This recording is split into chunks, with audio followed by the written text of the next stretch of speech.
Mi nombre es Sandro Bolaño Salva y yo voy a explicar corriente directa. ¿Qué es la corriente directa? La corriente directa o corriente continua es aquella cuyas cargas eléctricas o electrones fluyen siempre en el mismo sentido en un circuito eléctrico cerrado, moviéndose del polo negativo hacia el polo positivo de una fuente de fuerza electromotriz, tal como ocurre en las baterías, los dínamos o en cualquier otra fuente generada de este tipo de corriente eléctrica. ¿Cómo se genera la corriente directa? Para tener corriente directa en un cable se necesita una pila, colocando el polo positivo de la pila a un lado del conductor y el negativo en el otro. Los electrones fluyen a través del cable. En un polo de la pila ocurre una reacción química que suministra electrones y en el otro polo transcurre otra que necesita que le aporten electrones. Al unir los dos polos se produce corriente continua. Onda senoidal. Una onda senoidal representa gráficamente la tensión de la corriente eléctrica, donde podemos representar tanto la tensión de la corriente eléctrica en corriente continua como en corriente alterna. Símbolo eléctrico de la corriente directa. En muchos dispositivos, en el símbolo para indicar la corriente continua es DC, utilizando el símbolo de una línea continua, flanqueando en tres líneas más cortas. Usos de la corriente directa. La corriente continua se utiliza normalmente para aplicaciones donde necesitamos un bajo voltaje, especialmente en donde la energía es producida por pilas o por sistemas de energía solar fotovoltaica, ya que ambos solo producen corriente continua. Buenas tardes, profesora, mi nombre es Manuel Ángel López Vázquez y voy a presentar el tema de corriente alterna. Como antes mencioné, voy a explicar el tema de corriente alterna. Bueno, ¿qué es la corriente alterna? Recordemos que la corriente eléctrica es aquel flujo de electrones, entonces podemos definir a la corriente alterna aquel tipo de corriente en donde el flujo eléctrico se da en dos direcciones, alternando entre positivo y negativo con el paso del tiempo. En la figura 1 tenemos representada cómo es esta corriente eléctrica. Ya hemos dicho que va de un positivo, llega a un negativo y este negativo vuelve a retornar a positivo. En la figura 2 tenemos un ejemplo más concreto de lo que es esta corriente en nuestros hogares. Cuando el circuito está cerrado, los electrones van desde un polo positivo a un negativo y retornando de un negativo a un positivo. ¿Cómo se genera? Bueno, en la actualidad el dispositivo más utilizado se llama alternador. Como en la figura 4 podemos ver una descripción gráfica de cómo es el funcionamiento. Este dispositivo es un tipo especial de generador eléctrico diseñado para producir corriente alterna. Un bucle de cable se hila dentro del campo magnético que induce una corriente a lo largo del cable. La rotación de este cable puede provenir de varios medios, una turbina eólica como ejemplo, una turbina de vapor e incluso agua que fluye. Debido a que el cable gira y entra en una polaridad magnética diferente periódicamente, el voltaje y la corriente se alternan en el cable. Es decir, cuando el imán esté en forma positiva, los electrones se repelerán y tendrán cierta dirección en el cableado, y cuando el polo negativo esté en el cableado, los electrones serán atraídos por la fuerza magnética del campo negativo, creando así un flujo que va y viene de electrones, es decir, alternando entre positivo y negativo. Onda sinusoidal y símbolo eléctrico.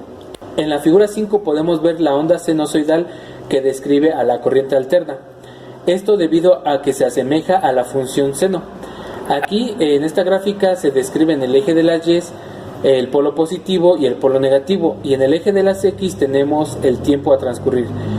Vemos que el flujo va alternando entre positivo y negativo, haciendo esta especie de función seno. La figura 6 representa al símbolo eléctrico de la corriente alterna. Tenemos un círculo y adentro tenemos un fragmento o ciclo, se le llama esto, de la corriente alterna.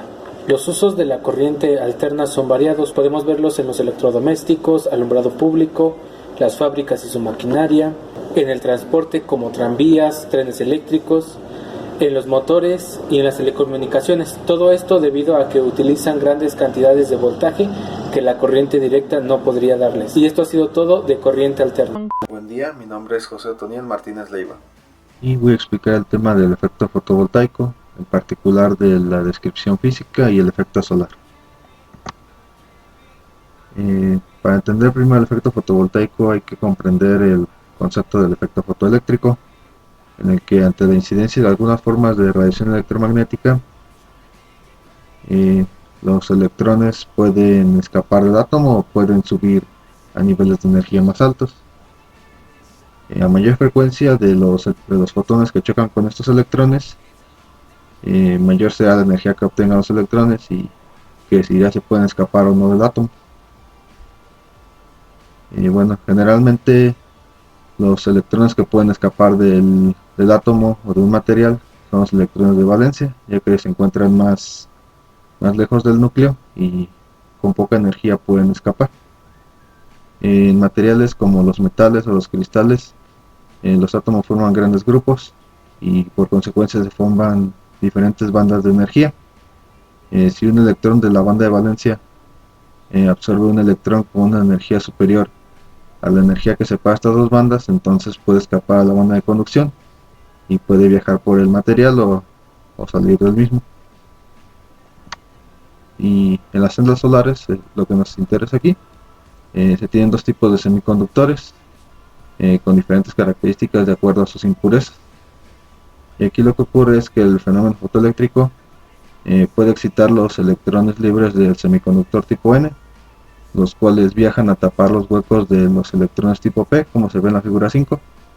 Esto genera una diferencia de potencial y conectando ambos tipos de materiales mediante un material conductor, se puede aprovechar esta diferencia para generar una corriente eléctrica. Y pues este es el principio de generación de corriente de las celdas solares, que se explicará más adelante. Y por último quiero hablar del efecto solar. Bueno, como sabemos, el sol es una fuente de energía entre comillas inagotable y muy abundante, y pues es la fuente de energía necesaria para que se produzca el efecto fotovoltaico. Produce diferentes formas de radiación, entre las que podemos ver está la energía visible y el calor, pero también produce otros tipos de radiación como la ultravioleta, y mientras más pequeña sea la frecuencia de esta radiación, mayor será la energía que produzcan los electrones y estos abandonan más fácilmente el material donde están. Y sería todo de mi parte. Bueno, ¿qué tal? Buenas noches. En esta ocasión soy José Daniel Rosas Hernández y nos toca describir, mi parte es lo que es acerca del efecto fotovoltaico, el funcionamiento y sus aplicaciones. Vamos a ello. Bien, en la primera imagen que vemos aquí, vamos a empezar. Tenemos un átomo de silicio. Este átomo de silicio, démonos cuenta que tiene 14 electrones y en concreto 4 en su última capa. Ahora bien, sabemos que todos los átomos tienden a buscar su estabilidad, ¿no? Entonces, en el silicio vamos a recurrir a adicionarle en esta segunda foto otros electrones de silicio. Va a tener 4 enlaces covalentes y tiene su última capa completa. Bien, en esta segunda foto tenemos ahora una red. Esto lo vamos a conocer como red de silicio. Esto con el fin de que se convierta en cristalino todo esto que estamos haciendo. Para el efecto voltaico tenemos dos tipos de dopamiento del silicio. Lo dopamos con características para que pueda realizar cierta acción. El primero es de tipo N. El tipo N consiste en básicamente usar algún átomo que tenga 5 electrones en su capa de valencia, como por ejemplo el arsenio. Al tener 5 electrones y adicionándole nosotros nuestros 4 átomos de silicio, vamos a tener sí su estabilidad, pero asimismo vamos a tener un electrón sobrante. El silicio de tipo P busca lo contrario. En base a un elemento que tenga 13 electrones en su capa de valencia, ahora le va a sobrar 1. Tenemos al dopamiento tipo N y al tipo P.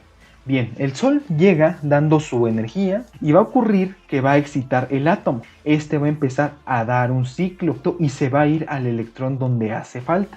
Entonces, en el movimiento del tipo P al N va a pasar, digámoslo, corriente, va a haber energía, hay átomos que están pasando. Y a la hora de pasar por ahí, este foquito que va a prender porque está pasando energía. Para dar a entender bien ya qué es lo que pasa, esta es una rejilla fotovoltaica o una célula ya solar, como así. Aquí está el tipo N, el tipo P. Llega el Sol, da energía, se viene por el bus de transferencia, que así lo vamos a llamar, o rejilla conductora, y de acá mira cómo viene, reiterando que es negativo, pasa por el foco, lo enciende, vamos a rayarlo, y ahora se regresa a donde están esperando al electrón. Así es como funciona el efecto fotovoltaico. Ahora, por último, las aplicaciones. En sí, el efecto fotovoltaico entra en cualquier cosa relacionada con la energía. Mismamente, que también lo podemos ocupar en sistemas de navegación satelital, comunicaciones, electricidad para satisfacer a, no sé, aldeas rurales, por ejemplo, y demás, ¿no? Son diversas sus aplicaciones de este efecto. Esto ha sido todo por lo que es el funcionamiento y las aplicaciones del efecto fotovoltaico.